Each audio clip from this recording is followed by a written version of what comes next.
Okay, good evening, everyone. Welcome to the first episode of The Racing Line, where we talk about all things motorsport. And tonight we're going to be discussing the latest Formula One race at the Russian Grand Prix.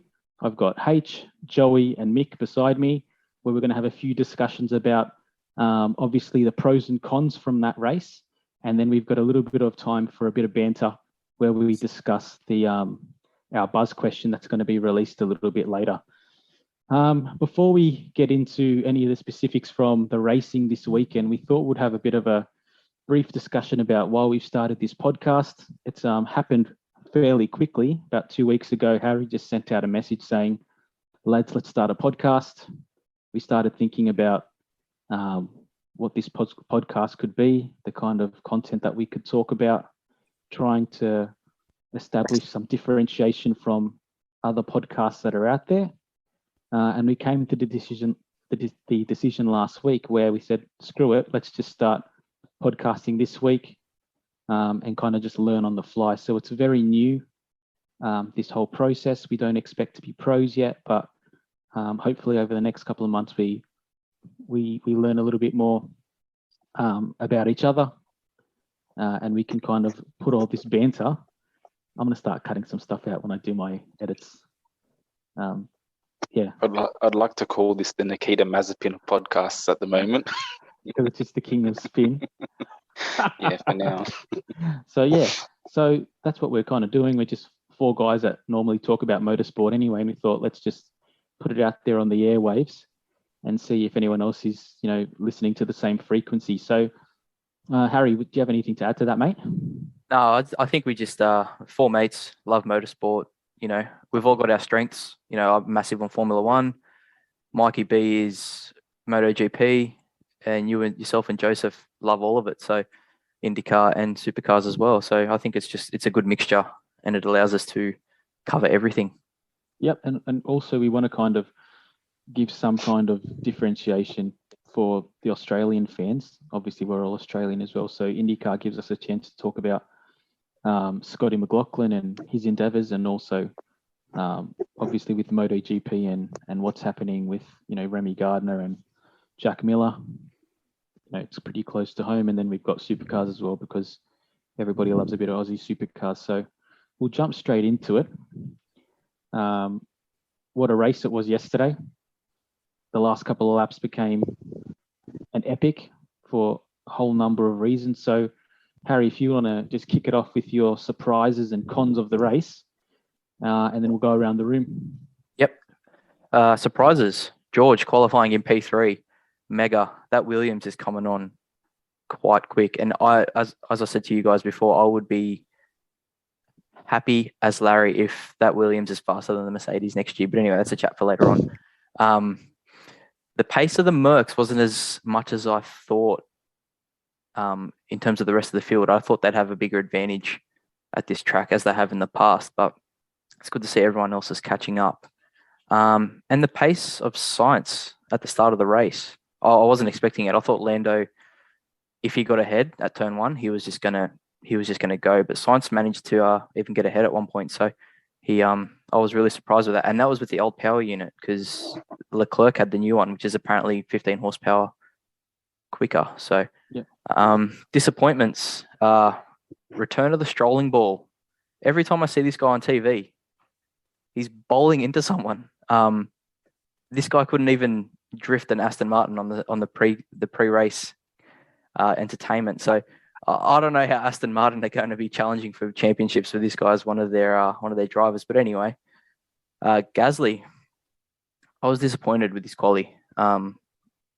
Through FP1, FP2, he was rapid, and then all of a sudden, I don't know if the rest of the teams were sandbagging or what, but that really surprised me. And Valtteri Bottas, he let Max through like did not give a care in the world. I was like, there's no way this guy is letting Max through that easily if he actually cared. I was pretty disappointed with that. And the McLarens, the pit stop for Daniel Ricciardo. Last week, pressure was on at Monza. They gave him the quickest pit stop. But then this week, was it 5 seconds? put him in on his re-entry. I think he was another 3 or 4 spots down than where he should have been if they had a better pit stop. So they're my surprises and disappointments. Jay, I'm going to take from the race, mate. First, I'm going to continue what Harry was talking about with McLaren. I really think that this week showed how much McLaren has to catch up to the top 2 teams, which is Mercedes and Red Bull, obviously. I really think that last week they had no pressure to deliver because no one was expecting them to win. And they led from the front and they led well. But this week they had a lot of pressure and they had some good qualifying positions. And first with the pit stop with Ricciardo, they showed that they let the pressure get to them. And then I honestly believe that as a team, they should have taken ownership for getting Lando to pit and just don't give an option. Don't ask questions, just make decisions, because all the best teams do that. And I think they really showed this week that that's where they have to work on. They've got the engineers and they've got the car now, and they have to work on putting it all together with their leadership. Other than that, I think I was very surprised with Williams in qualifying, but I also was thinking about it.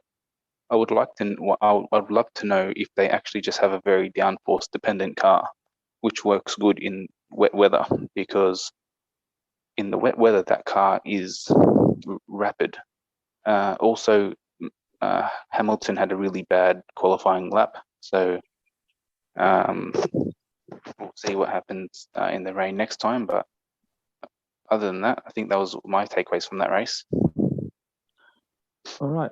And Mixie, so this was your first Formula One race since you've self-proclaimed 2006. How did it compare to the exploits you've been seeing in MotoGP in recent years? Hi guys. Look, I wouldn't say it's my first race since 2006. I've definitely watched intermittently at times since then. But since we're doing a podcast now, I thought I'd better get back into it and take some notice of F1. It's a little bit different from MotoGP, but I believe I can get behind this quite quickly. I think there were a few things just from a newbie's point of view that I found quite interesting. The track itself is actually quite a interesting track. That back straight is just long, just keeps going, and I found that quite fascinating in the sense that it just provided a lot of slipstream moments and overtake opportunities with the braking zone there. So that was quite interesting for me. Just the start of that race too, with the load the cars were carrying and the sparks in those first 2 laps were crazy. I found that pretty cool. But in terms of what fascinated me most, I think I'll just piggyback a little bit onto what Joseph said. Team strategy came up big time.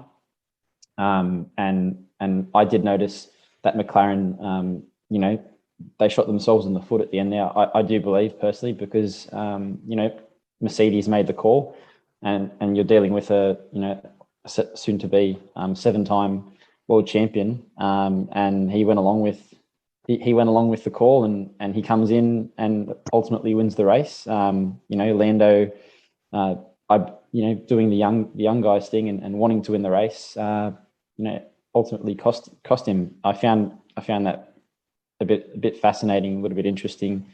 I would have thought the team would have made the call there, but really at the end of the race, Verstappen comes second and the championship's tight. So yeah, it was an interesting first race back of me paying attention, but it was really, really fun.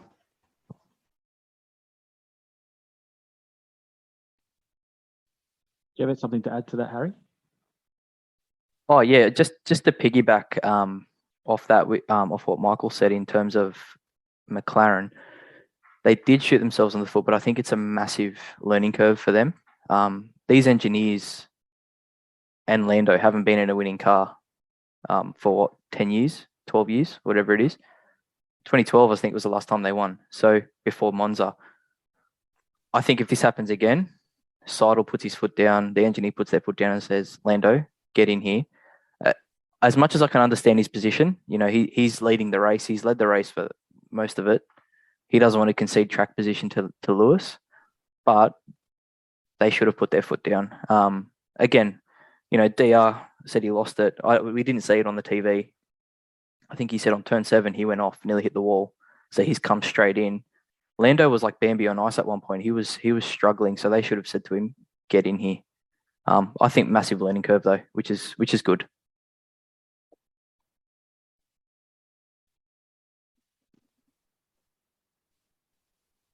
If you think about it as well, as much as Hamilton is racing Norris for first and second, Hamilton isn't really racing Norris. This is now a championship race, and he's actually racing Verstappen. So from that point of view, McLaren will definitely know this for next time, but they're in the prime seat because Hamilton and Mercedes aren't going to make any rash decisions to try and win a one-off race. They've got track position on the person who they're actually racing for a title with. They're not going to keep him on slicks if the leader goes in with onto wets, especially because Verstappen behind them has got not hindsight. He has a chance to see what the other team's going to do. So I think in terms of learning about these opportunities, it's sort of like a team. It's like a good sports team who's not actually the best in their class, and they're good at playing when the other team is doing all the attacking, and they're sucking in all the pressure. But when you're actually the team at the front and you have to do the attacking, which is what Lando was doing in this race, actually learning how to play and force those opportunities to get wins is something that I think McLaren from now on will definitely have to think about, because they have got all the intent of being a world championship team, and growing from that, you can see, like what Harry said, that Ricciardo was struggling before Lando had the option to come in. So they should have seen that and relayed that straight away. So I think in terms of growing as a team, that's probably the best learning experience they're going to have. But they really have to take that step from being a reactive team, because they're pushing for those victories now, to being a proactive team. I'm going to actually disagree with what you guys have been saying, to be honest with you. I'm getting a lot of audio from you, Joey. I'm going to disagree with what you guys are saying, because, I don't know, over the last couple of years, since McLaren have started to kind of figure themselves out with Lando and Carlos particularly, and now with obviously Lando and Daniel, how the team has improved has been specifically based on the feedback that they're getting from their drivers. And if you look at the way that they've been able to establish a rapport amongst their drivers for working together, using the feedback to come up with something constructive, that's how they've been improving over the last 3 to 4 years. And I don't think that yesterday's race was any different. I think Hamilton, in a sense, got lucky because Verstappen and Ricciardo came in the lap before. They probably were taking a punt. As you said, Joseph, I think Hamilton was reacting more to Verstappen than obviously to Lando. And he saw that Verstappen was going in. He didn't want to kind of be left high and dry a lap later due to that decision. So he came in, just to cover off Verstappen. And the other thing that we need to take into consideration, that corner of the circuit where the start finish straight is, where the pit lane is, there was really not a whole lot of moisture there at all. So on the other side of the track, it was quite heavy. Cars were going all over the place. They were using the feedback that Lando was giving them to make their decisions.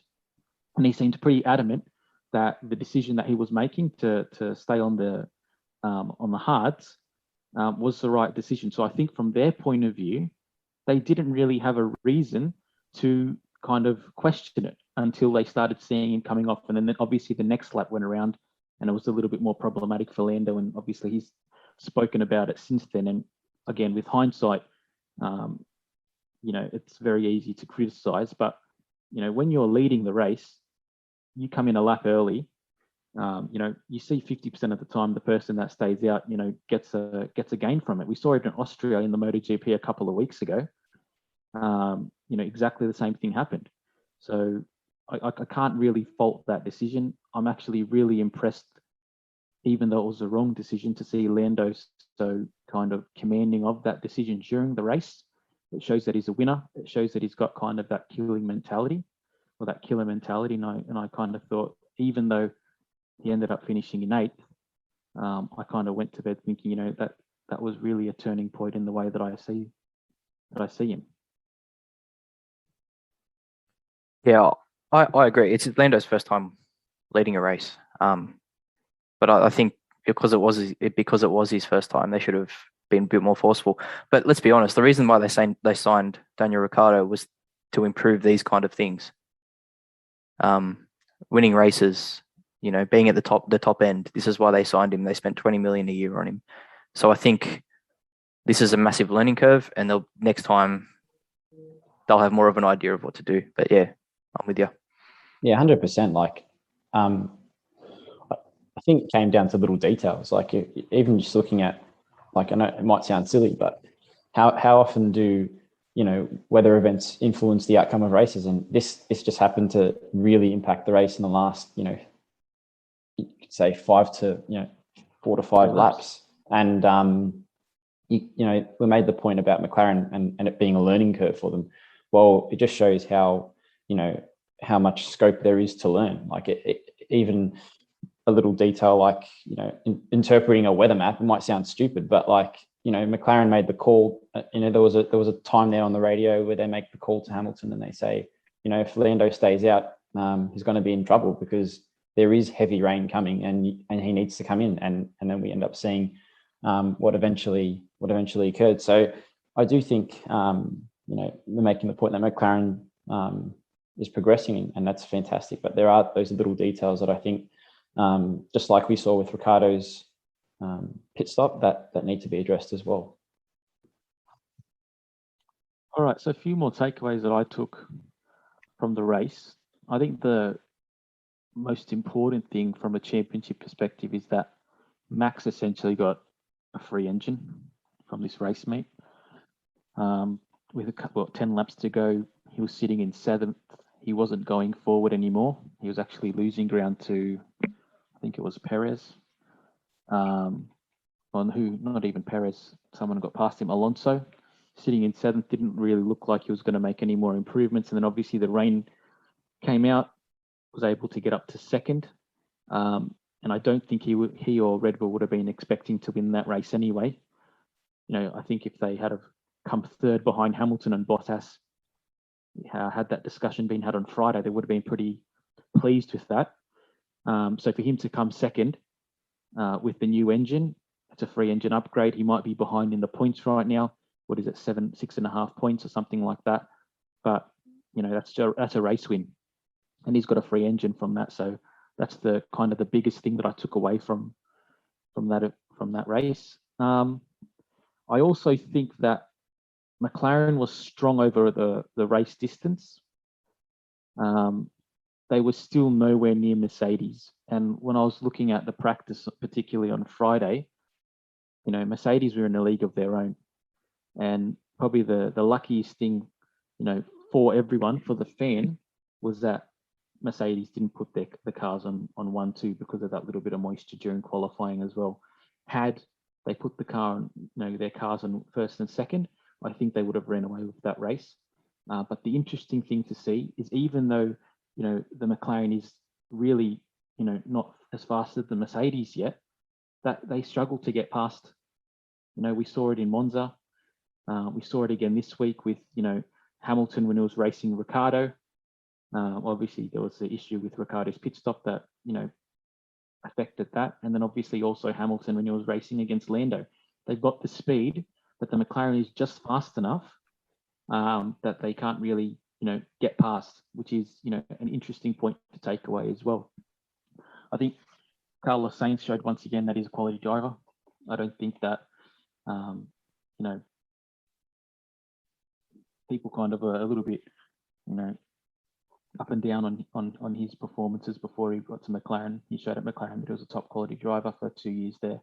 He's gone to Ferrari. He's been in Leclerc's shadow for the whole year pretty much. And by in his shadow, I mean super close to him, not behind him. He's been, biting at his heels all year in a new car. Can't really ask much more from him. George Russell's obviously proving why he's going to Mercedes next year. Moisture or not, to do what he's doing in a Williams, to finish the race in 10th as well. Awesome, and I can't wait to see him in a competitive car. Some of the Cons from the race. Bottas isn't a killer.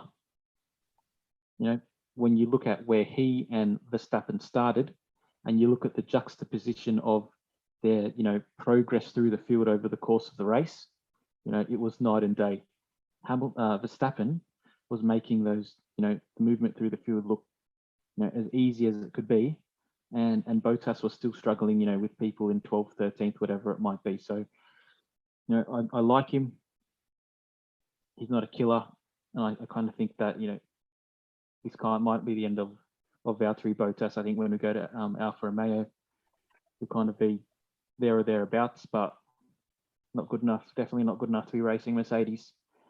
Sochi. It's interesting to hear what Michael said about the track, and it's good to get obviously someone who's never watched that track before. But I can't stand another year of that track. Thank God we've only got to deal with it for one more year, and hopefully this new Agora drive that they're building now for the 2023 Russian Grand Prix has a little bit more character. I've looked at a few of the designs for the track already. It's a little bit more simpler in design. I wouldn't say that there's going to be a whole lot of passing opportunities just from the outlines that I've seen, but it kind of looks a little bit more traditional than Sochi. Aston Martin, they were looking strong at different points over the course of the weekend. Vettel was in the top 6. Stroll at a time during the race looked like he was moving forward. Again, end of the day, they really had nothing to show for it when push came to shove. And that's kind of what I took from the race. Did you have something to add, Harry? No, I had something, but yeah, I can't remember. But I just think, Sochi, it's just a series of 90-degree corners. Like, I don't know who thought it'd be a good design. If it wasn't for that pit straight, which is a K long, there wouldn't be much overtaking on the track. There was a few on the back straight. I think Max got a few there. I think maybe Daniel got a couple, but other than that, there's not much overtaking chances there, and it's not conducive to good racing. They're lucky it rained at the end. The race was good. Don't get me wrong; it wasn't bad by any means, but that rain at the end really changed things up. So yeah, I can't wait till they go to the new one. I found it interesting that that it was around a former Olympic village. Like, we've had conversation. I think there's been rumblings in the past of a Sydney race in Homebush, and I might be wrong, but I just found it interesting that they managed to put a track there. I did find that the long straight, did provide some kind of something to strategize for the teams, because I think they make the point in commentary that the amount of slipstream the cars are getting down that straight influenced undercut strategies during the race, and I found that quite fascinating as to how teams were utilizing that whole idea of undercutting in the early to mid race. And it would have been, if what had happened at the end hadn't occurred, it would have been, I feel like that would have been a really big talking point, how undercut was used in that middle sector of the race, and how when pit stops went well as opposed to when they didn't go well would have affected the outcome of the race. And then obviously what happened at the end happened. But I found that quite interesting, that during the race, how teams were using it, and also how they were, I suppose it's normal, but how they were calculating the time as to when they should pit and when they shouldn't. Also, as well, I think that you saw at the start of the race when it was a logger jam with Russell and then Stroll right behind him, because those cars are Mercedes engines, no one could actually overtake them down the long straight. So they were holding back everyone who was trying to get through, and and Norris and Sainz just broke away. And I think if you look at it, like I love Williams doing well because that's my team, but for a race, I was like, everyone who's watching this is going to be frustrated that if it didn't rain, those two guys were running away with it, because there was no spaces for anyone to overtake the slowest car on the grid, one of the slowest cars on the grid, which is a Williams. So yeah, I think they definitely need to change that track up. Something that I've actually been thinking about recently, and I hope that it's fixed with the regulations that come into play next year, but I wouldn't say that I'm necessarily convinced of it, because there's still going to be large amounts of downforce being generated from underneath the car. But the problem, people are talking about these new tracks and how they've got no character and things like that. As designed, they are full of character. I think the problem that we're having now in Formula One is that with the amount of downforce that's being generated and the kind of the perfect nature of all these well manicured tracks, is that, there's really nothing that separates, if I can go, 10 tenths through a corner, because number one, there's, no barrier on the outside. And number two, there's, no bump in the corner or things like that. And the amount of downforce that's being generated turns it into a straight anyway. Well, then there's really no advantage to a driver that's got a bit more balls, who's willing to, risk it a little bit more. And when we look at even cars from, 15 years ago that didn't have the same levels of downforce and the tracks weren't so well kept and you had a bit of grass or a bit of dust on the track and things like that, that's where the magic happens, if you know what I mean. Someone's able to push a little bit harder because they've got the balls to do so, or the track has got some characteristics that make it unpredictable and things like that. And today's a perfect example to make that comparison when you're watching like the Indy race at Long Beach. Now, some people like Long Beach, some people don't. Joseph will tell us later on why he doesn't. But that track is all bumps. There's concrete barriers either side of you. Even though it's a street track, it's completely, really quite difficult, and it's quite a ballsy track. And you see how much, effort the drivers are having to use just to keep those cars straight and to keep them out of the barriers. And it's something that, we're missing in Formula One. When I'm watching the onboards, these guys are just turning, through the corners, and it doesn't look like they're having to, control the car a whole lot. And then all of a sudden we get the rain, and that was the most exciting part, because that's when you can actually see, hey, this guy's a decent driver. Okay, this guy's actually, keeping control of this car in this difficult situation. We don't see it enough anymore. Yeah, I think you see it in Formula One at the old school tracks, Spa, Imola, Austria, where there's no runoff. It's gravel, it's grass. If you hit the grass, you're going in the wall. Like, that's where you see the cream rise to the top. You got these, I think Sochi, and there's a couple of others where there's Paul Ricard. The runoff at Paul Ricard is huge. You go off track, it doesn't mean anything. You just rejoin. So I think they need to look at, putting some gravel, getting rid of those stupid blue lines and making it a bit harder. Even with something like you're talking about Spa. Spa is an awesome track, but imagine if they just put grass or gravel on either side of Eau Rouge, right? All of a sudden you're losing 10 kilometers off, the speed that someone goes through there.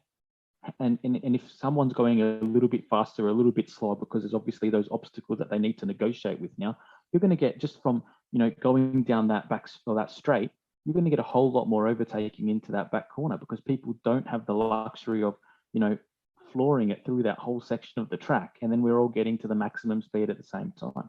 You think about the great tracks, that most of the great tracks are tracks that are so unforgiving.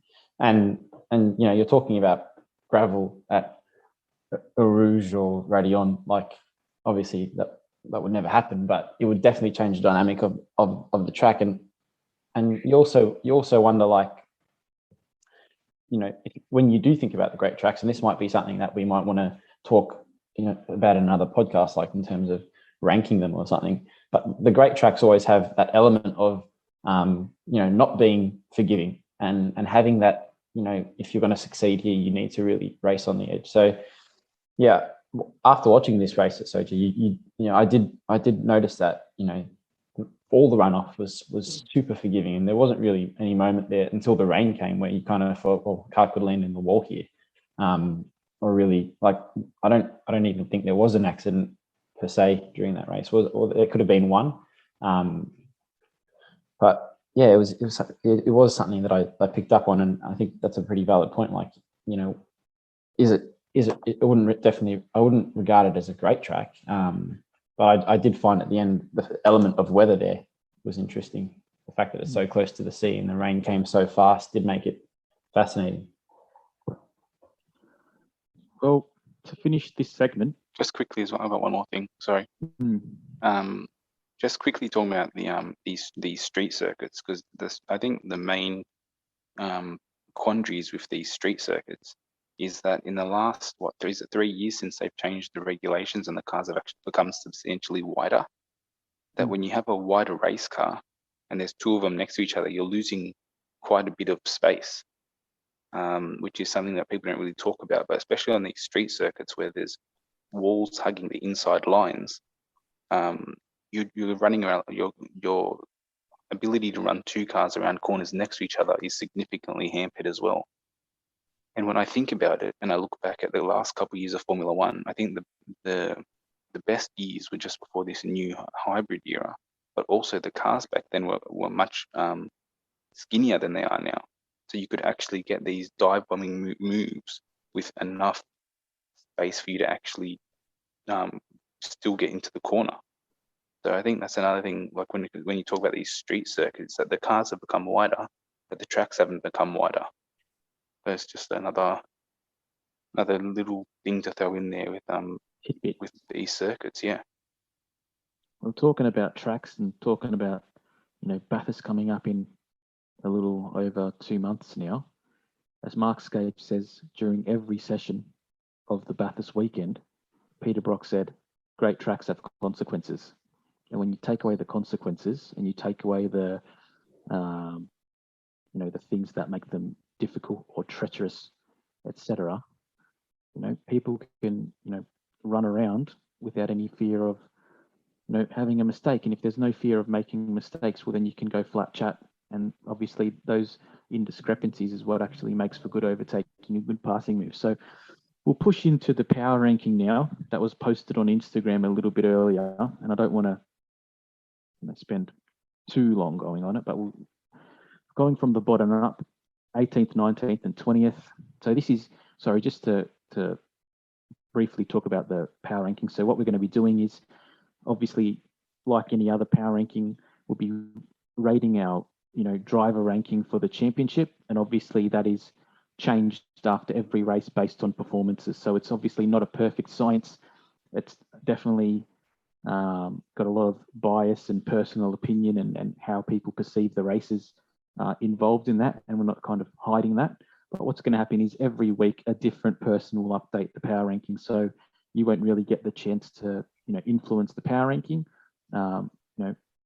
until your fourth race comes around. And hopefully what we're going to do is have a chance for some discussions and a little bit of arguments, and hopefully that brings about a little bit of banter as well. So I just want to know how you came up with your matrix, your initial power ranking. Yeah, I have a bone to pick with you about this power ranking. You are biased. It's about 5% championship standings, and it's about 95% eye test. So that's kind of how and my eye test is based on performances. It's based on a bit of conjos as well. But yeah, it's all biased. I love how even though we've covered this race, no one has mentioned the fact that Hamilton has reached his 100th win in F1, and despite personal opinion on Hamilton and what he's like, there's quite a strong feeling amongst this four about him. It still is a pretty incredible achievement, and I think that should be highlighted as well. I think Formula One's socials have covered it enough. We don't need to go any further.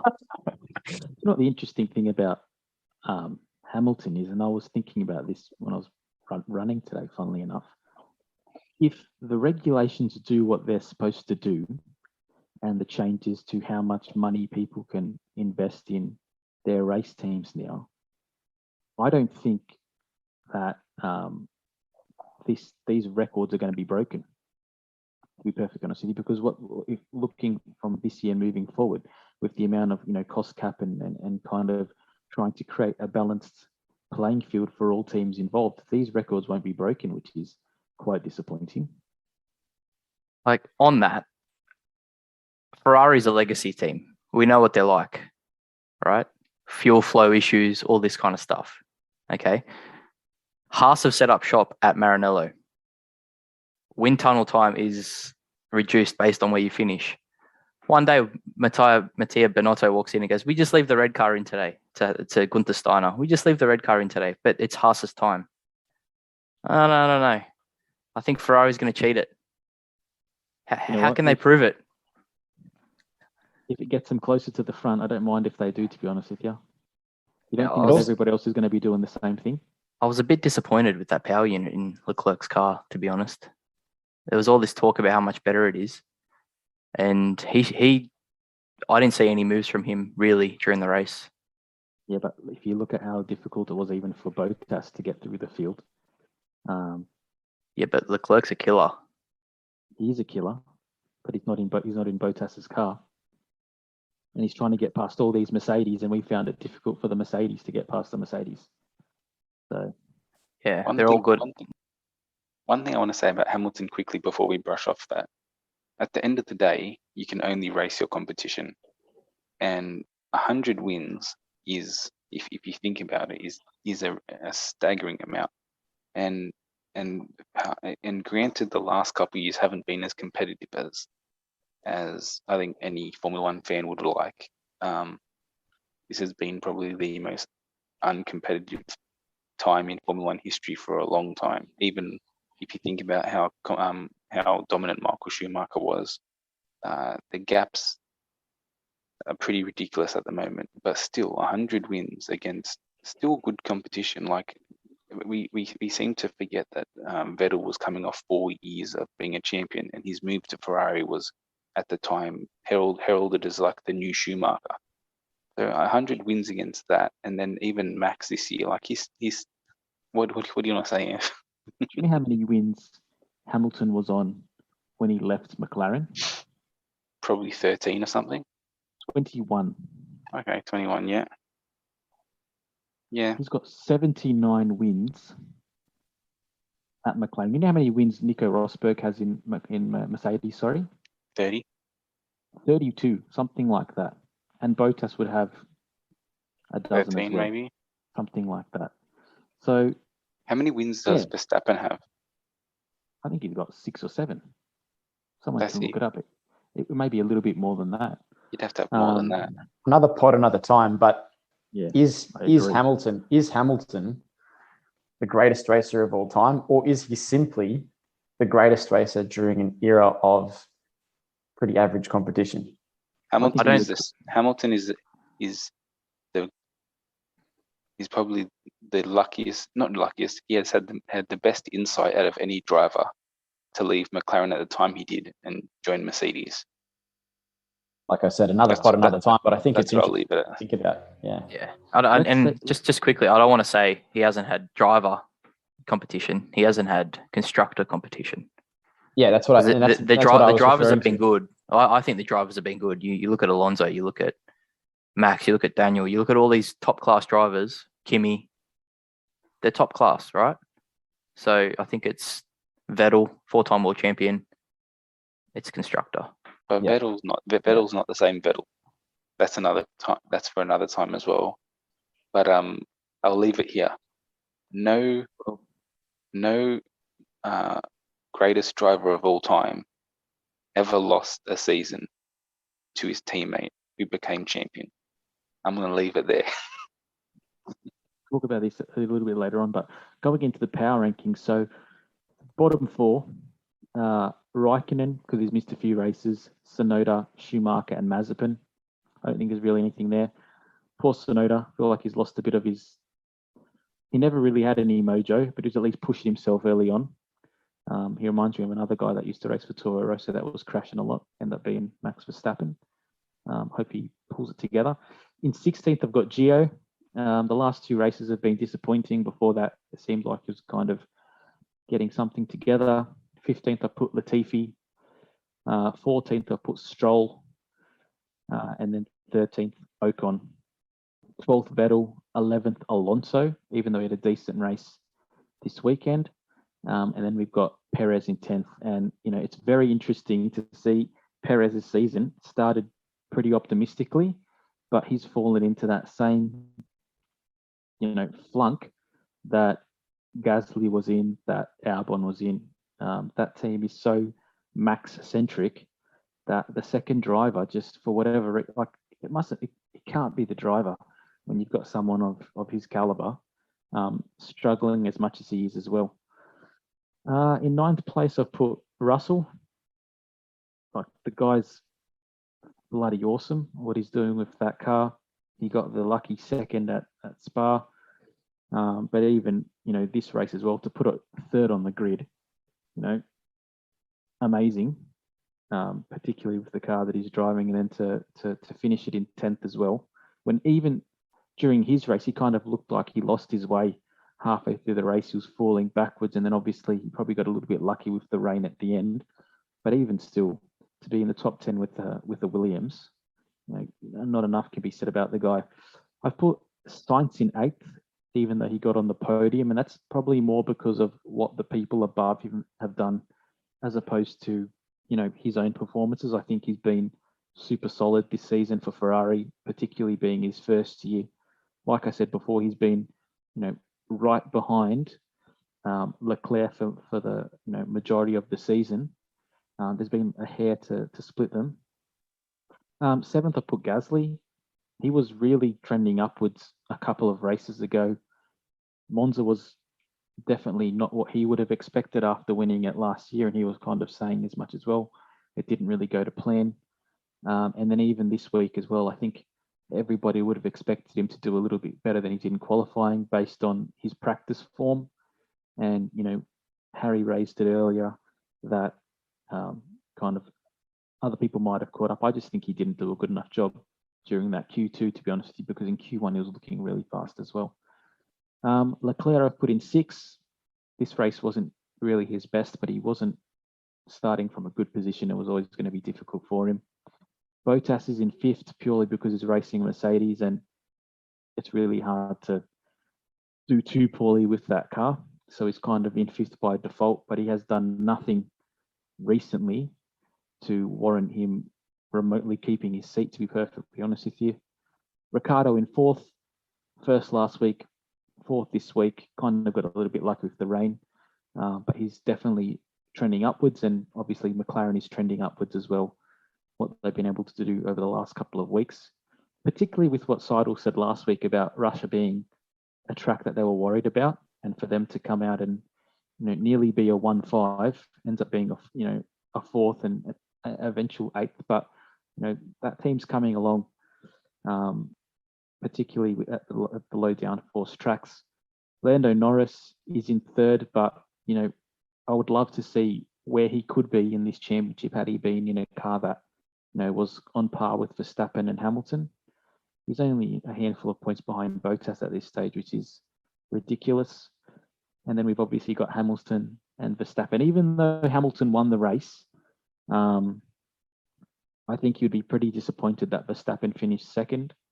And I've put Verstappen at 1st still, because even though he's behind mathematically on points, with the new engine and being less than a win behind, or less than a first-second invert behind Hamilton, he couldn't really ask much more for that race, or much more of that race. So he's maximised that race.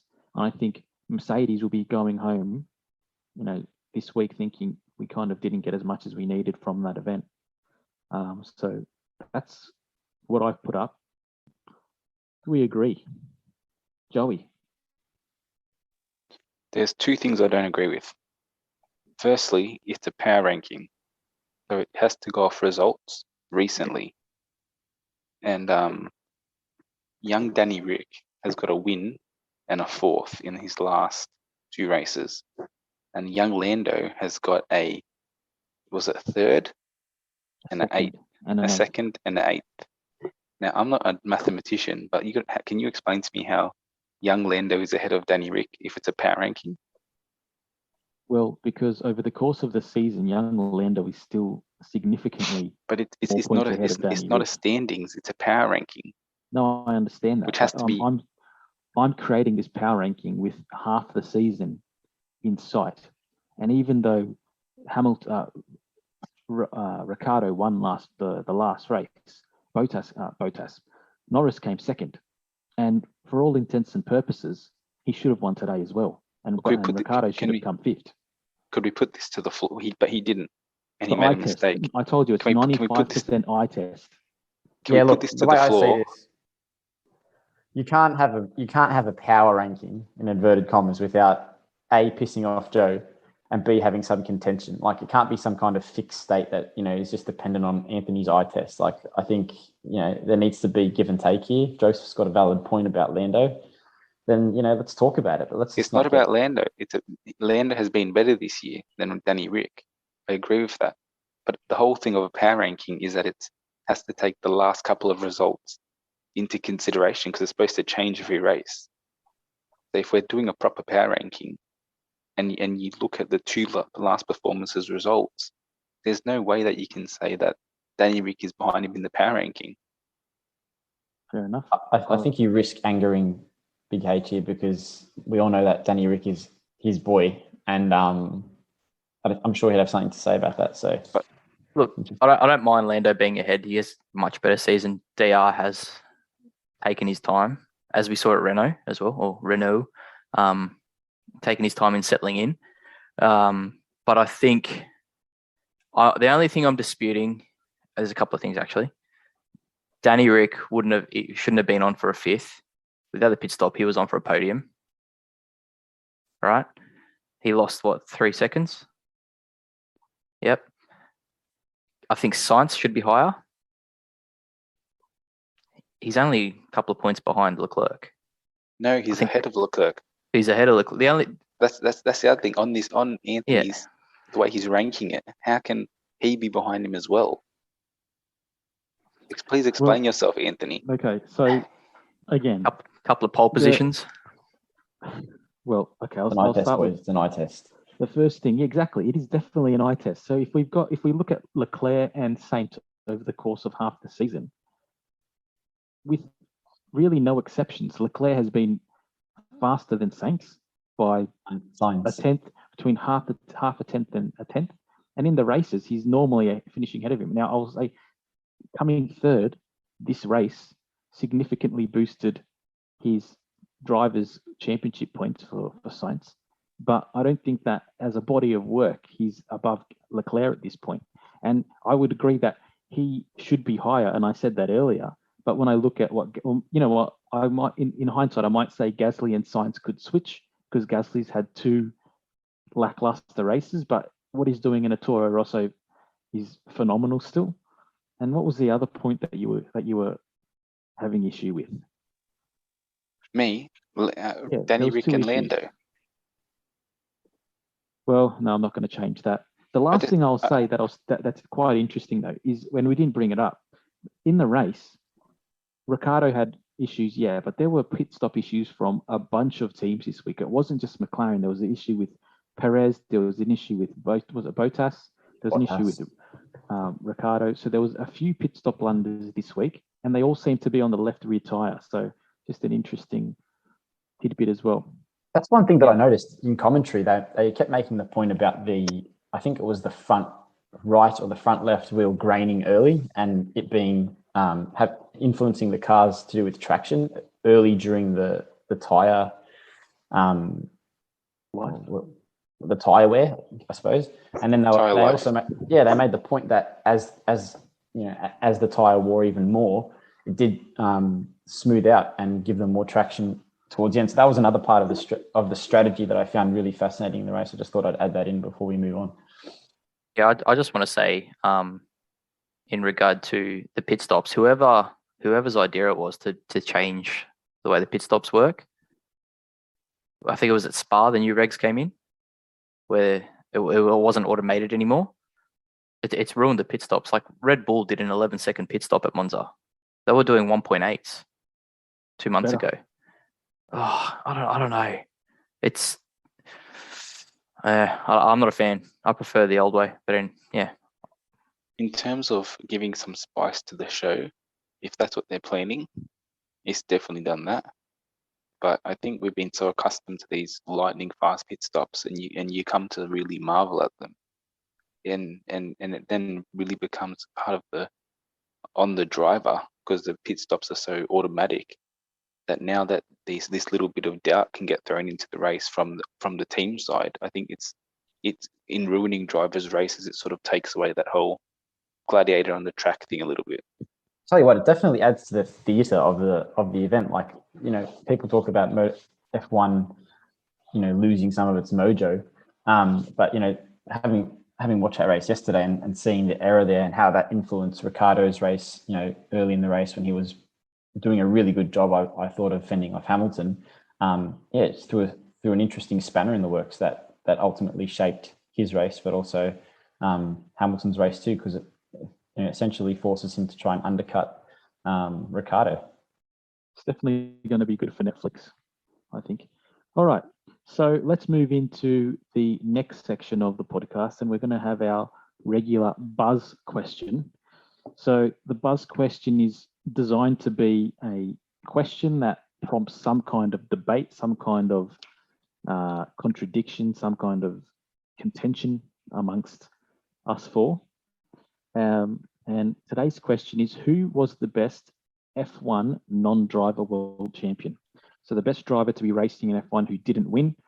All four of us have done a little bit of research to look into 8 different drivers and to present their claim to the best non-world champion. And what we've done to kind of make it a little bit more relevant, because none of us here are really over the age of 30, is we have taken drivers that have been racing since 1990. Well, Harry's a little bit over 30, but we've taken drivers that have been racing since 1990, just so that we're not picking up, the classic legends like, Ronnie Peterson, etc. Let's make it relevant to us, to drivers that we've seen, drivers that we've, had a personal eye test for, and we'll go from there. So it's going to be a bit of a round robin. We'll go from 8 to 4 to 2.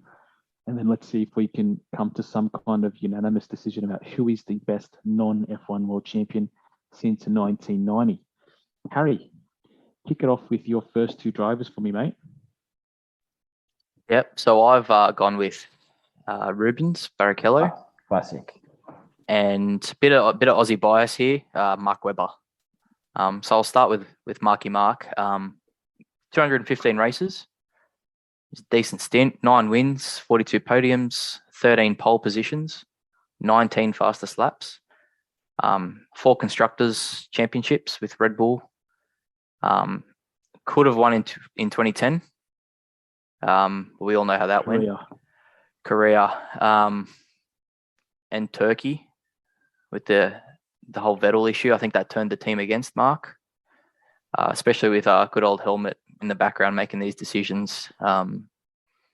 Seb was clearly the Red Bull Junior, the favourite. I think Mark could have won that season. But also 2004, when he finished his time with Jaguar, could have gone to Renault. Good old Flavio wanted him to sign with Renault, but Mark wanted to sign with Williams, which as we know now, terrible decision. Fernando goes on to win 2005 and 2006 World Championship. But also he was instrumental in developing that Red Bull into what the car it was for the 4-time champions. He was just unlucky that his teammate was the German. Rubens, 322 races, which is the second highest. I think Kimi broke it earlier this year or late last year. 14 poles, 11 victories, 68 podiums, and 658 career points. He was forced to play second driver to the great Schumacher, but he was pretty instrumental in winning the World Championships from 2000 to 2004, with the 3rd place in 2002 and 2004. He then moved to Honda, which, as we know now, became Braun. Jensen started off on fire, winning the first few races.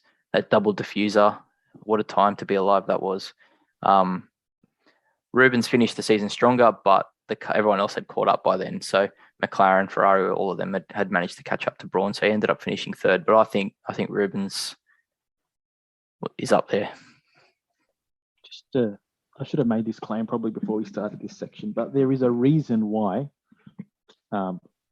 these guys aren't the world champion. Like, let's make it completely obvious. And I think all of these arguments that we're posing can be shot down because these guys lost to people during the last 30 years that were faster than them. But with that being said, and with that in mind, we'll be optimistic about these drivers as well, because they are still some of the fastest drivers in the world. Okay, Mark Webber. I'll start with a bit of a rebuttal to Mark Webber. And I'm a Mark Webber fan. He's a little bit of a Bottas to me. Yes, was it 2009 the career year, or 2010? 2010. 2010 started the year really strong. Was also fortunate that Vettel kind of was nowhere for the first couple of races of the year, had a few issues as well. But I think even from midway through the year, Vettel was significantly faster than him, and Mark was doing enough just to kind of stay ahead. He had those two great races at Monaco and Silverstone, where he went with the back-to-back wins that kind of really cemented his place as a championship contender, but then capitulated in Korea. So I honestly think that he could have been a world champion. I think the Renault point that you brought up, I never really thought about before, but that actually would have been a more viable option for him to win a championship, I think, than Red Bull, because once Vettel won that first championship, I don't think there was ever really any chance that Webber was going to catch him. He just definitely didn't have the pace. He had tracks that he was obviously really strong at. He always performed at Silverstone. He always performed at Melbourne. Sorry, not at Melbourne, at Monaco. But over the course of the year, he just didn't have it. And it's probably a little bit later in his career as well, where he had lost a little bit of his edge. Can I just say, based on what point Harry made, I'd completely forgotten about, if I'm being honest. Jaguar, what a livery. I just thought I'd say that because that was one hot F1 car. What a livery. That was probably the fastest thing about that car, because it didn't go too fast. They paid Eddie Irvine $1 gazillion. Ford were paying Eddie Irvine a $1 gazillion, and then they looked on their the items that were costing them the most money, and the people in Detroit didn't even know who Eddie Irvine was. So that shows how strong that team was anyway. I want to go from Michael's segue into my first driver, which was Harold Frentzen. And the reason I want to do that is because Michael's saying what a livery. And what livery? Jordan. The Jordan livery is the greatest livery in Formula One of all time. Yeah. I think we need to make this its own. I think this will be. We have to do a ranking of the greatest F1 liveries of all time. There needs to be the most contentious topic. There needs to be an episode on this. Surely. I'm going to tell you this right now. Out of the 4 greatest liveries of all time, Harold Frentzen raced in 2 of them, because the 4 greatest would be the Jaguar, the Stuart Ford, the Jordan, and the Winfield Williams. And Harold Frentzen raced in 2 of those cars. So he deserves to be a world champion. Just because of that sexy cars. No. I like it. So he's my reasoning behind Harold Frentzen. But having said that, I'll say this as well. Researching this explains me why they're not world champions. So I'm rebuttaling myself already. Harold Frentzen, 3 race wins. So all in '99. The year that he came third in the championship, I think. He came third twice. Now here's the thing: he came third twice.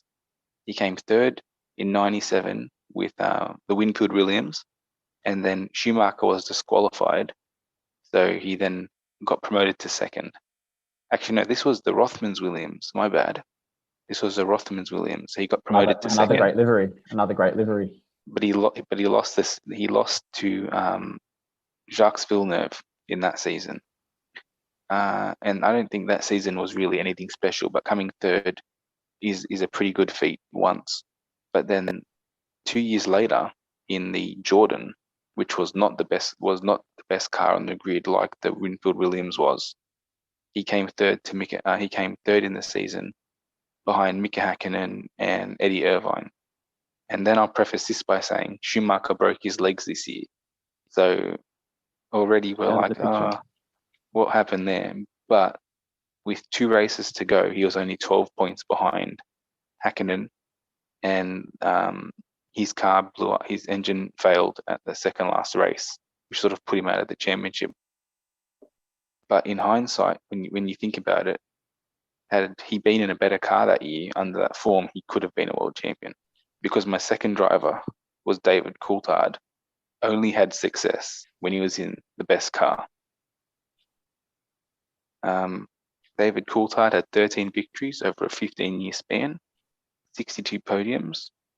But really, when you think about it, he was only in that upper echelon in the best car of the time, which was that McLaren partnering Mika Hakkinen. Before that, he was decent in the Rothmans Williams, and after that, he was mediocre in the Red Bull. So I'm gonna vote myself, saying that out of my 2 drivers, No, I no, think no, you can't do that. You got to wait. Oh. You don't get to vote. You actually don't get to vote. You just present, and we'll All right, vote in a second. well, you tell me. Well, let me just say about one the- thing about David Coulthard. If you took his stats though, and you got rid of the years at Red Bull where he was obviously developing that car from the Jaguar, which was nothing special to the race-winning, car of the early 2000s. His stats would look pretty good if he was just a Mercedes driver, to be honest with you. 13 wins is an impressive haul over a 3 or 4 year period, maybe 5 year period. Yeah. Which is no mean feat when you're going up against Hakkinen and Schumacher. But having said that, that was the only time that you could say he looked like a world championship caliber driver. And I can't remember which year it was, but one of the years he was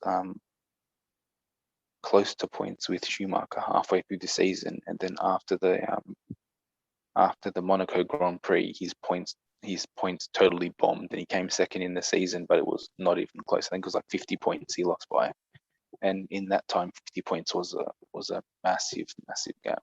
It's still a massive gap, but like even more, yeah. When I think of DC, I think best chin in F1. And when I think of DC, I think probably one of the greatest ambassadors for the sport in terms of the way he presents himself and presents the sport and talks about the sport. It probably would have been good if he was a world champion, but he's like a Rosberg who never won a championship. Could you make a point that Coulthard is the greatest teammate of all time? No, Barrichello is that. Yeah, Rubens. But I think that Rubens Barrichello was not a killer either. Awful.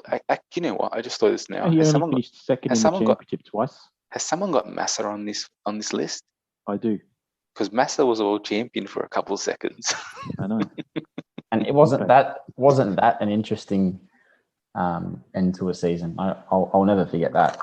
So should I, since we're talking about Massa, should I jump into my 2 drivers? Yeah, please do. That. So my first driver is actually one of my favorite drivers and one of my most hated drivers all in one. Juan Pablo, the big JPM. So Montoya, only in Formula One for 4.5 years, but it seemed like he was there forever in the early 2000s. An enigma. So, yeah, 7 wins, 30 podiums. And I was thinking before, if he only raced for 4.5 years and about 18 races a year, that's 30 wins in roughly 100 races. 30 podiums in roughly 100 races, which is not a bad haul. I'd like to say quickly as well, Juan Pablo is not the greatest Formula One driver ever, but he's probably the greatest all-round driver ever. Let me keep going. So he had 7 wins and 30 podiums, which are stats that are similar to Alan Jones and Keke Rosberg, who are both world champions for Williams, all done in 4.5 years. Early on in his career, when he was racing for BMW, he was either, chewing at Schumacher's rear diffuser, or his engine was blowing up, because that BMW had a tendency to be fast but unreliable. So I think that in those early years at Williams, he definitely showed the speed, but that car's reliability was never going to give him a realistic chance of winning the championship. In his first year, he lost the teammate battle to Ralf Schumacher, but the next 2 years, beat Schumacher both times in the teammate battle, and Ralf Schumacher was no slouch. He moved to McLaren at the same time that Kimi went there, and like I said before, there's a reason why these guys aren't the world champions, because they're normally losing to the world champions. And obviously Kimi during his time at Mercedes was rapid, to say the least. The first half of his fourth season at Mercedes was, nothing really to write home about. There's a lot of poor finishes, a lot of DNFs, coming to grips with the car. But if you look at his second half of that first season, he had a lot more podiums. He had 5 or 6 podiums and a win or 2 as well. So his second half of the season, if you were to extrapolate that over the course of the year, would have shown him to be much more competitive against Raikkonen. And then obviously by season 5, he did about 4 or 5 races and then went into NASCAR trucks, and Pedro De La Rosa had to do the rest. So he never really gave himself a chance to become a world champion. He always showed the speed, and obviously when you look at his exploits in IndyCar as well, winning the Indianapolis 500, coming second in that championship, and going on to win Le Mans as well. Now he's always had the speed, but his latent flair and his latent passion wasn't conducive to a very corporate Formula One. So I think that his ego got in the way of him becoming a world champion.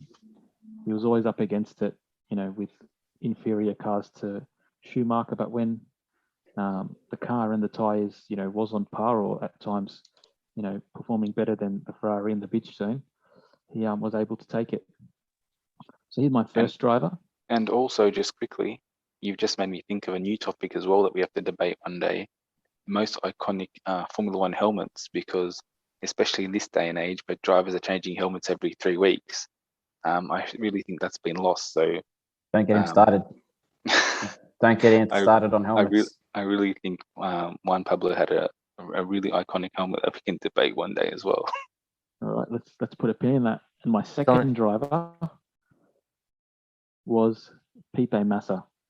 11 wins, 41 podiums. When we look at the 1996 world champion Jacques Villeneuve, 11 wins, 23 podiums. And then when we look at Damon Hill, had slightly more wins, was in a much better car, he had 22 wins, but over the course of his career, he only had 42 podiums. So with the wins and the podiums, there's 2, the 96 and 97 world champion that he was, pretty much on par with, and never really had the chance. He had 2004, 2005 was with Sauber, kind of nothing really to write home about. Were his formative years, let's say. 2006 and 7 was paying his dues at Ferrari, definitely the number 2 to Schumacher. And then 2008 was his coming out party. Was champion for half a minute before obviously Lewis Hamilton took over block in the last few corners at Interlagos and went on to win the championship. But at that time he was definitely one of the faster races in Formula One. It was 2 or 3, maybe even 4 years that you went to Interlagos every year, and doesn't matter if you're starting from 12th or from first with that Brazilian flag on his race suit, he was always going to win that race. And then obviously 2009, there was the incident at the Hungaroring, and his career never really was the same after that. He was at Ferrari for a couple of years after that and never really, received the same or achieved the same level of success that he had before that. And the interesting thing to think about with Massa was, before Raikkonen won the world championship for Ferrari, and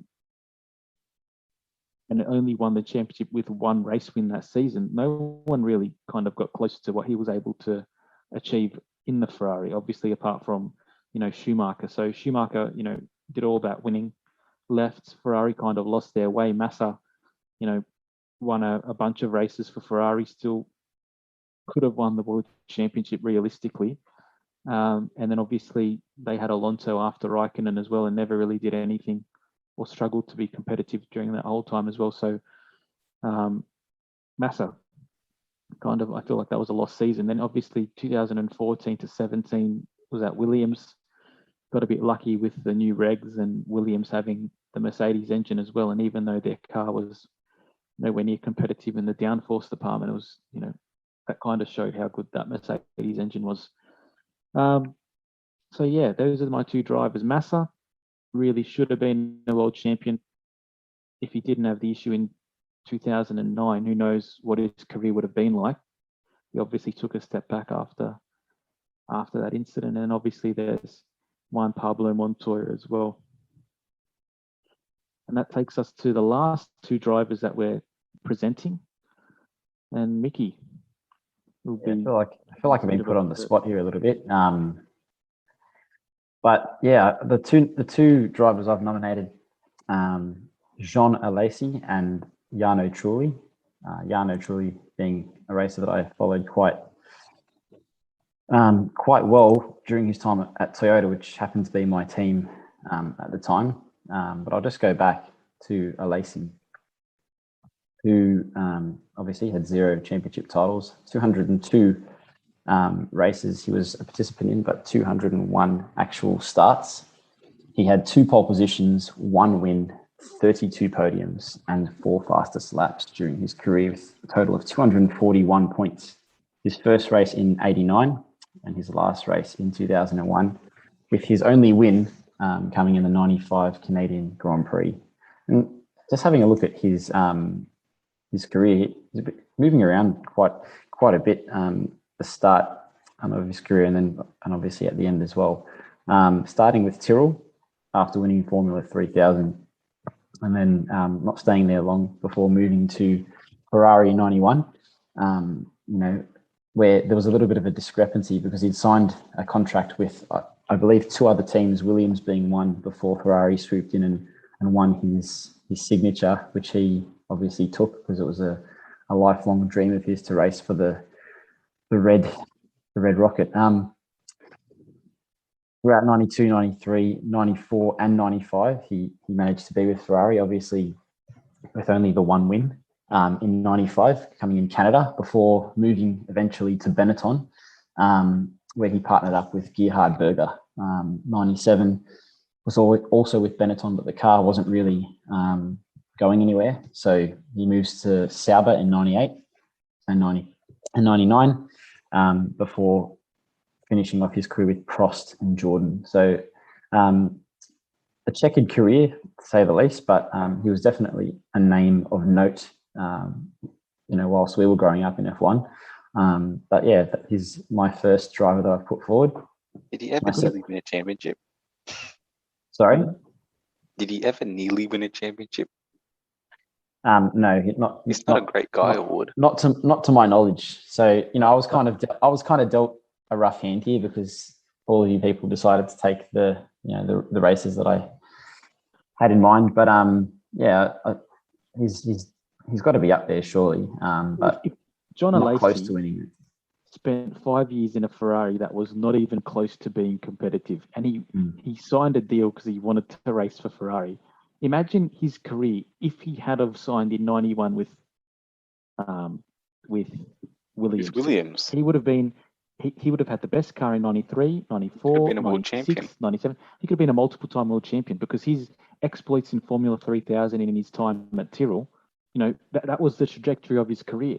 He signs a deal with Williams, reneges on that, goes to Ferrari, has 6 years doing nothing. He got maybe 6 or 7 podiums, 1 win, and then obviously he just flooded around at the end.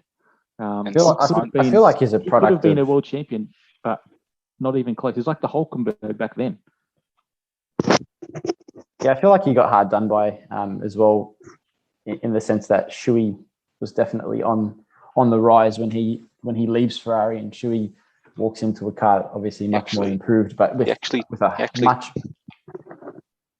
much better setup as well. So it's an interesting thing to think about as well. The second racer or driver that I'm putting forward is Jarno Trulli. As I said, raced from 97 to 2004 with 252 starts in F1, 4 pole positions, 1 win, 11 podiums, 1 fastest lap, and 247 total career points. Again, another racer who did not come close to winning a championship, but was there or thereabouts, more or less in the top half of the standings most years of his career. So Jarno starts at Minardi and Prost in 97 to 99, moves to Renault in 2002, and then spends the largest stint of his career between 2004 and 2009 with Toyota, who were new to the F1 arena. I think Jarno, helped that team progress to a point where they were pretty competitive by 2008-ish. He was there for the duration of that project and with a range of different teammates, but he was just never, like we've said with a lot of these races, just didn't have that killer instinct, and was notable in qualifying, especially in 2007, 2008, getting a lot of high qualifying positions and then not being able to translate that pace into the race. So always, like I said, there or thereabouts. He leaves Toyota, obviously, when the team folds in 2009, and finished his career with Lotus in 2010 to 2011. So yeah, they're my two races. And the interesting about Jarno Trulli was the eye test would have suggested that he was a lot more successful than he was when you look at his actual, like, even he was considered a qualifying guru, but he only had one pole. He was always putting it behind Schumacher, but front rows, but really no poles. Decent in qualifying, but never really like you said, on pole. He left the wrong team. He left Renault to go to Toyota, which was like going from an established team to going to a brand new project. I think that's probably what hampered him as well the most. But saying he was going to be could have been a world champion was like saying Ocon is a nearly world champion, because they both got the same amount of wins. Like I said, a good racer, but not even close to being a world champion. Interesting thing also about Trulli was, if you look at his head-to-heads against his teammates, he obviously had Button, he had Schumacher, Timo Glock. None of these guys were slouches. His head-to-head performances, was far superior. The only issue with his head-to-head was when he went to Caterham and he was racing against Kovalainen. Definitely the twilight of his career, he got absolutely smoked. He might have, like, if you look at his stats, it was like 2 to 15 or 3 to 16 in his last 2 years. But prior to that, he lost to Button in 2002, I think it was. He lost to Frentzen early on in his career, but most of his seasons, he was the number one driver in the team. He kind of never really just had a car that was going to be competitive enough. And when we're talking about drivers like David Coulthard and Montoya, and these are drivers that never won, let alone the champions that he raced again as well. And it kind of makes sense that he finished, 5th and 6th and 7th in the championship fairly regularly, because the competition that he was up against was in some cases far superior, and in other cases slightly superior. So what we're going to do now is we're going to go around and we're going to eliminate 4 of the drivers, and then we're just going to, again, just keep voting till we get to one. So in the first round, everybody gets to vote except for the person who proposed the drivers. So Harry obviously proposed Webber, and who was the second one, mate? Rubens. Webber and Rubens. I'm going to say that Rubens was a better driver than Webber. Joey? I think undoubtedly Rubens. And Mick? Yeah, have to go with Rubens here. Webber kind of killed it in career, didn't he? Rubens goes 3-0, which is pretty comprehensive. He had more than one good year. That's the other thing as well, as the runner-up in 2 different teams. All right, then Joey, you presented Frentzen and DC. Yeah, I'd like to vote for Frentzen. You don't get to vote. I'm going to vote DC. Okay. Mickey? Yep, DC. Yeah, I think that's a pretty obvious one. Cool So time. again, we've got 3. This is more comprehensive than I thought it would be. I thought there was going to be some arguments anyway. So DC and Rubens are going to be our first semi-final. Maybe we should have spread some talent around then, We wanted there to be a bit of a debate. I think both of mine could be eliminated off the bat, but my two were Lacey and Trulli. So have your pick, boys. I'm going to go with Trulli. I don't think Lacey was ever in the position to show his true potential, but we never saw it either. So I'm going to go Trulli. I would like to let it be known that really don't want to vote for either of them, but as part of this game, I will vote for Jarno Trulli. But I really think that both my drivers should deserve to go through, or at least What is this, maybe Consideration. even Mark Webber could go in over this side. I think Yeah. you skewed the draw the wrong way. All right, Harry. Yeah, I'm with Joey there. Yeah, truly, why not? So we've See, got- I can't vote, but I would actually make the point that a Lacey could make the argument that he was racing at a time with a wider talent pool amongst in the paddock. You could make that point. You could also say that it's utter BS, but I actually thought whilst doing some limited reading on the two, that a Lacey was actually racing at a harder time, considering the dearth of talent across the paddock in the early 90s. Lucky your vote doesn't count then, eh? Yeah. So we've got DC against Rubens, and we've got Truly against. And I didn't get to vote now, but the winner of Montoya against Massa. I think you'd have to go for Massa, but yeah, you'd have to go for Massa. Mickey. But I think in a one-off race, I'd always go for Juan Pablo. So out of Massa and Montoya, yeah, I'd have to go with Massa. I think he's more of a consistent racer. But Montoya was lightning fast during that time at Williams, wasn't he? I think as well. Just quickly, we keep saying Montoya was lightning fast, but at the time when Massa was going for that championship, he was also lightning fast.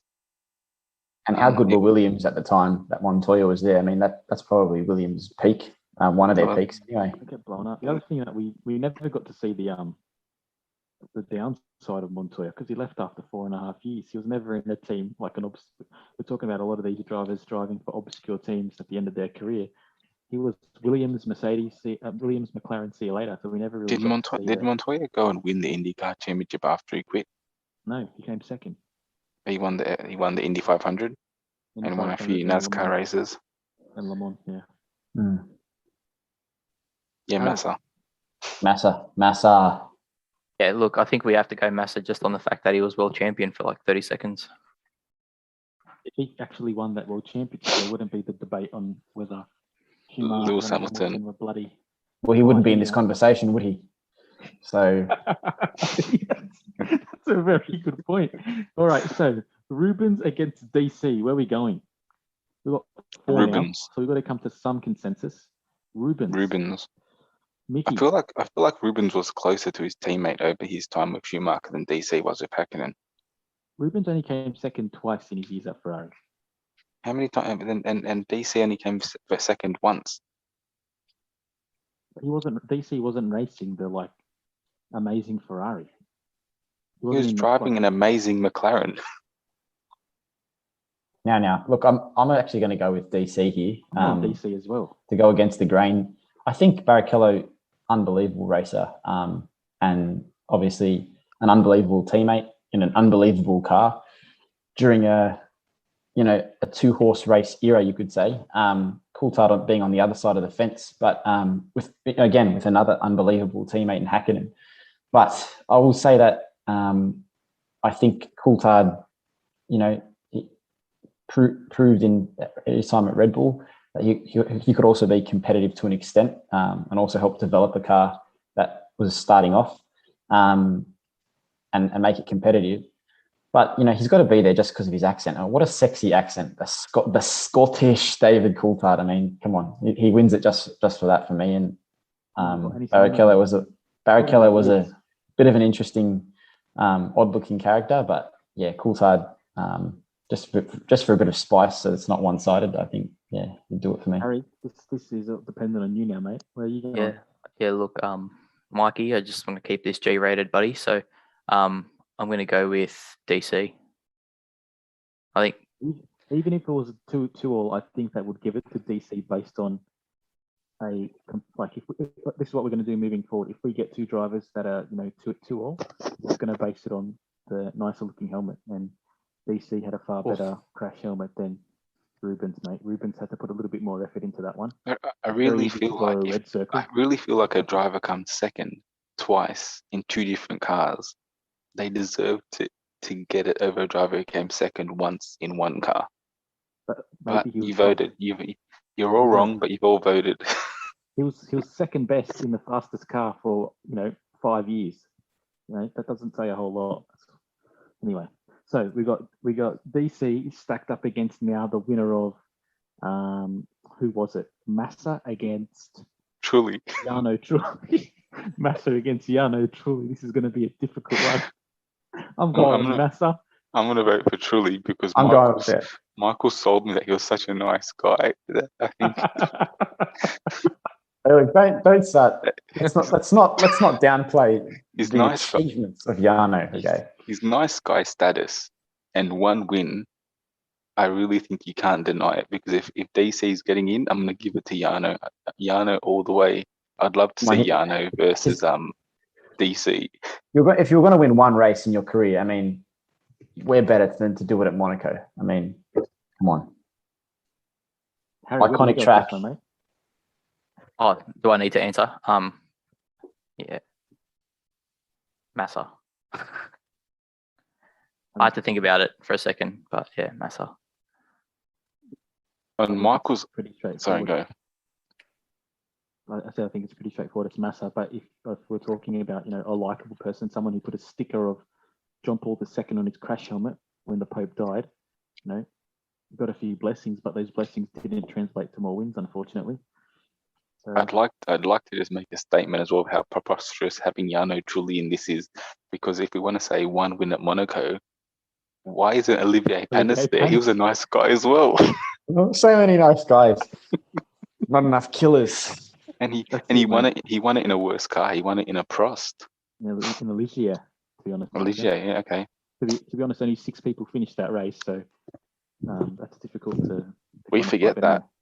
So let's go with the champion. Well, we got the champion. It's Felipe Massa, the greatest driver never to win a world championship. As you can tell, the level of depth that the research went into, and the level of stats that we've put into this section means that this is an indisputable fact in the F1 world that Massa was the greatest driver never to win a world championship. And quickly before we finish up, today was obviously the last day of the IndyCar season. This is something that we're going to be talking about moving forward.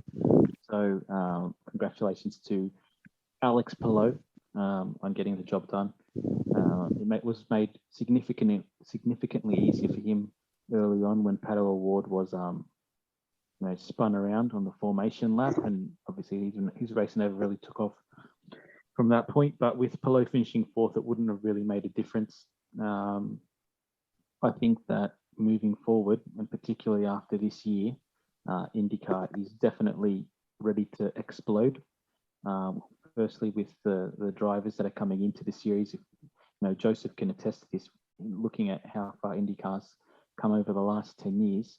10 years ago, it was pretty much North American centric for all the drivers that were competing in it. Obviously, the Scottish Italian Dario racing as well. But apart from that, there was a lot of ordinary drivers. But when we look at the caliber of drivers that are racing there now, Alex Palou, who obviously came from the European scene, raced in Japan. We've got Scott McLaughlin, who also became the Rookie of the Year this year, and significantly the fastest Australian driver that's been on our shores for the last couple of years, and then obviously drivers like Pato O'Ward and Colton Herter and Joseph Newgarden, who are obviously the top drivers in the category as well, and they're racing with the European drivers at a high level. So the category is ready to boom. It's great to see a bunch of races winning, and this was a great way to end the year. The last point that I will make is that news came out today that Penske, after buying the ownership of IndyCar, has also bought out the ownership of Indy Lights. So Penske Entertainment, starting from this weekend, is now the owner of the IndyCar feeder series. And with what they've been able to do with just IndyCar in the last 12 months, obviously bringing back crowd numbers, getting a video game established as well, which is going to make it more relevant to a younger audience. I think it's only a matter of time till we see the junior series, start booming as well. This is only a few years back from there being 11 cars in the whole series. So if they're able to continue building from the recent success of this series, I think that there's going to be a lot more international attention on the championship. So great season for those who watch the whole event. A great race, captivating throughout, and hopefully this is something that we can delve into a little bit more in 2022. Yeah, I agree. I've only just got into it this year. It's good racing. The only thing I'm not too sure on the ovals yet. But the other circuits, I'm really enjoying it. The Laguna Seca race was awesome. So looking forward to watching more of it in 2022. I think that this year really showed how well, I think the greatest thing about IndyCar is that you get so many different drivers from different parts of the world in there. We got Scott McLaughlin in there. We had Roman Grosjean in there as well, who could have probably debatably in the last couple of races nearly snagged that Rookie of the Year. He's been absolutely on fire. But also, over the last couple of years, we've seen the average age of drivers drop dramatically in this series, which was probably a couple of years ago a big problem. There was a lot of driver turnover just between the same drivers.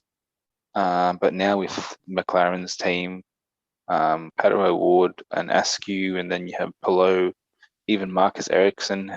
Marcus Ericsson came 5th in the championship this year. That's he was really consistent.